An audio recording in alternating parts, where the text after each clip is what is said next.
Naghahanda na ng preventive measures ang pamahalang lungsod ng Valenzuela para sa nalalapit na tag-ulan sa bansa. Ilan sa mga pinaghahandaan ng lokal na pamahalaan ng mga posibleng sakit sa pagbaha, gaya ng leptospirosis. Ang detalye sa report ni Catherine Landicho.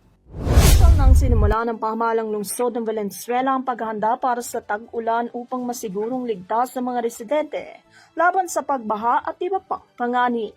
Pinangunahan mismo ni Mayor Wes Gatchalian kasama ang Flood Control Division at Waste Management Office ang paglilinis ng drainage system sa Karuhatan Public Market. Ayon sa alkalde, patuloy din ang koordinasyon nila sa Department of Public Works and Highways o DPWH upang masolusyonan ang pagbaha. Ito'y partikular sa pagkukumpuni ng Karuhatan Road at iba pang pangunahing lansangan. Samantala, nagsimula na rin ang City Health Office ng lecture hinggil sa leptospirosis prevention and control sa mga health centers sa lungsod bilang bahagi ng kampanya para sa kalusugan ngayong tag-ulan.